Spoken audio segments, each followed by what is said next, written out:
Bom dia, meu nome é Bruno Santana. Hoje eu vou falar sobre conflitos étnico-religiosos no mundo globalizado.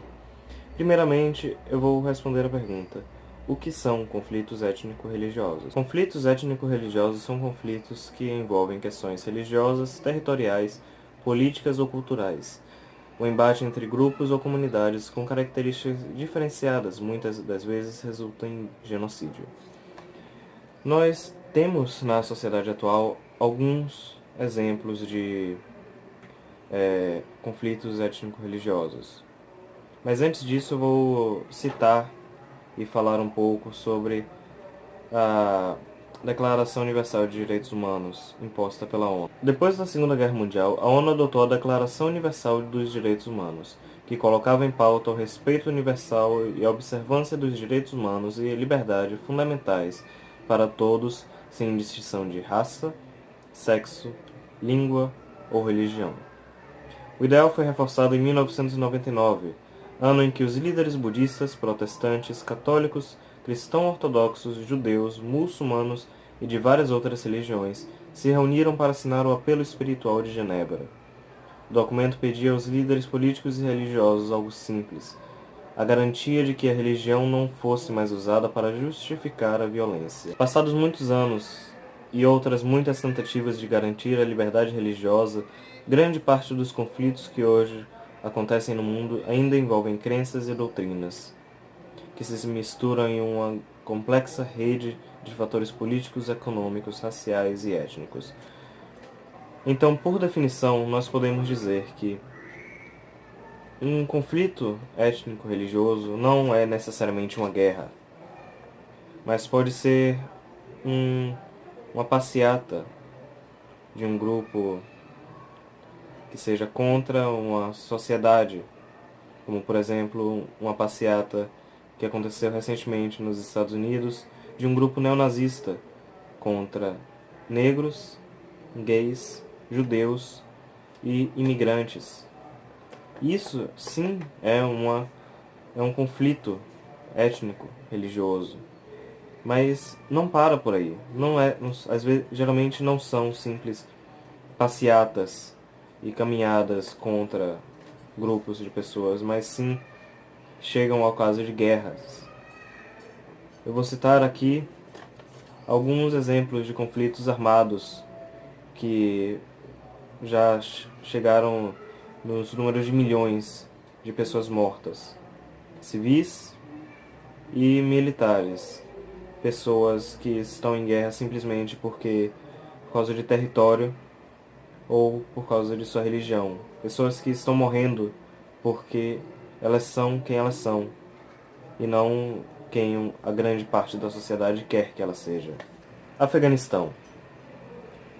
No Afeganistão nós temos dois grupos em conflito: os fundamentalistas radicais muçulmanos e os não muçulmanos. O Afeganistão é um campo de batalha desde a época em que Alexandre o Grande passava por lá, em meados de 300 a.C.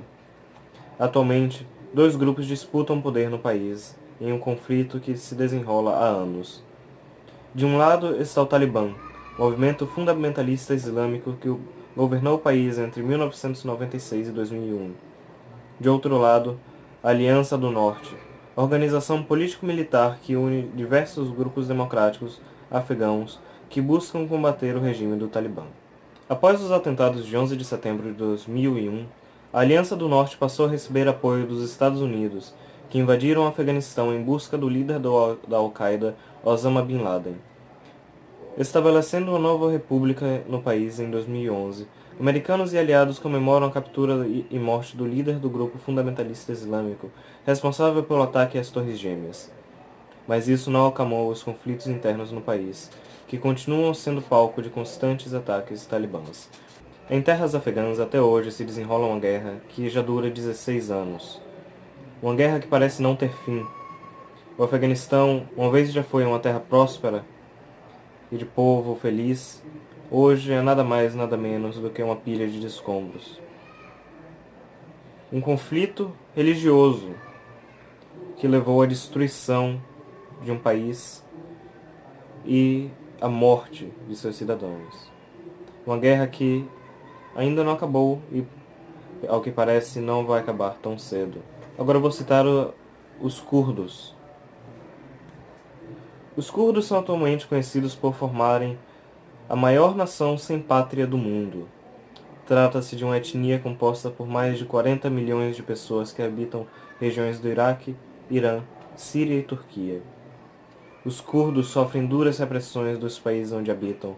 No Iraque, a ditadura de Saddam Hussein executou milhares de curdos.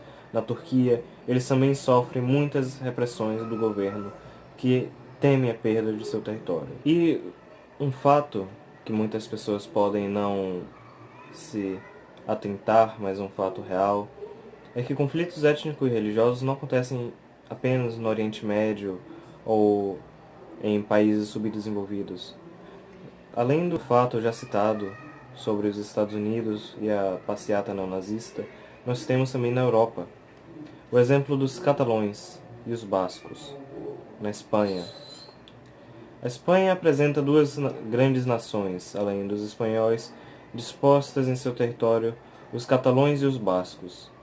Ambas desejam a formação de seus respectivos estados nacionais, com a diferença de que, entre os bascos, existem ações e programas separatistas mais radicais. A estratégia catalã é tentar, através da via institucional, a conquista de sua independência e da criação de um país da Catalunha. Entretanto, em 2010, o Tribunal Constitucional da Espanha rejeitou oficialmente o reconhecimento da Catalunha como uma nação, negando ações judiciais que solicitavam a preferência do uso do catalão, em detrimento do espanhol nos órgãos públicos da região. Caso tal reconhecimento tivesse sido afirmado, o movimento pela emancipação dos catalões poderia ganhar mais força. Entre os bascos foi criada, em 1975, em busca da independência, a organização terrorista ETA, sigla em basco que significa Pátria Basca e Liberdade. Essa organização teve o intuito inicial de combater o ditador espanhol Francisco Franco, que realizou uma violenta repressão sobre os bascos. Mais um exemplo seriam os Hutus e os Tutsi. Um dos principais eventos que envolveram duas etnias diferentes foi o caso de Ruanda, na África. Entre os agrupamentos Hutus, predominância em Ruanda, e os Tutsi, os quais dominaram o país durante muito tempo, mesmo consistindo de uma minoria. Entre os anos de 1959 e 1961, houve um profundo conflito entre os grupos, tendo como consequência a transição de Ruanda de colônia da Bélgica dominada pelos Tutsi para uma república independente sob o domínio dos Hutus. E com isso nós podemos ver que conflitos étnico-religiosos não são simplesmente uma guerra que é travada em um território delimitado por causa de um povo que é um terrorista. Não. Conflitos étnico-religiosos podem ser simplesmente um povo buscando a sua separação, ou então buscando a sua terra natal. Pode ser tão simples quanto uma passeata, um movimento contra outro tipo de pessoa diferente de você. Agora eu pergunto a você, espectador, você já parou para pensar alguma vez se suas palavras machucaram uma pessoa, não pelo que ela fez, pelo que ela falou, mas pelo que ela é? Já parou para pensar se uma pessoa pode ter se sentido ofendida ou então rejeitada pelo simples fato dela ser de outra cor, ter outra opção sexual ou outra religião? Obrigado. Tenha um bom dia. Mais um exemplo, e dessa vez o provavelmente mais noticiado de todos, é o conflito de Israel. Os grupos que estão em conflito em Israel são os judeus e os muçulmanos. Em 1947, a ONU aprovou a divisão da Palestina em um Estado judeu e outro árabe. Um ano depois, Israel foi proclamado país. A oposição entre as nações árabes estourou em uma guerra, que, com o crescimento do território de Israel, deixou os palestinos sem Estado. Como tentativa de dar fim na tensão, foi assinado em 1993 o Acordo de Oslo, que deu início às negociações para a criação de um futuro Estado palestino. Tudo ia bem até chegar a hora de negociar sobre situações da Cisjordânia e da parte oriental de Jerusalém, das quais nem os palestinos nem os israelenses abrem mão. Na Palestina, As eleições parlamentares de 2006 colocaram no poder o grupo fundamentalista islâmico Hamas. O grupo é considerado uma organização terrorista pelas nações ocidentais e fracassou em formar um governo ao lado de Fatah, partido que prega a reconciliação entre os palestinos e israelenses. O Hamas assumiu o poder na faixa de Gaza e o Fatah chegou à Cisjordânia, em conflitos que se prolongaram até fevereiro de 2002, quando os dois grupos fecharam um acordo para a formação de um governo. Mas segundo o site da Al Jazeera, rede de notícias do Oriente Médio, a rixa continua. Eleições parlamentares e presidenciais serão conduzidas nos territórios e a tensão internacional permanece pela possibilidade do Hamas voltar a vencer no processo eleitoral. A independência e criação de um Estado curdo, o Kurdistão, como reivindicam os curdos, é muito improvável, uma vez que o território do novo país ocuparia todo o centro-sul da Turquia e partes da Síria e do Iraque, uma região extremamente estratégica para conter as nascentes do rio Tigre e Eufrates, que abastecem boa parte do Oriente Médio.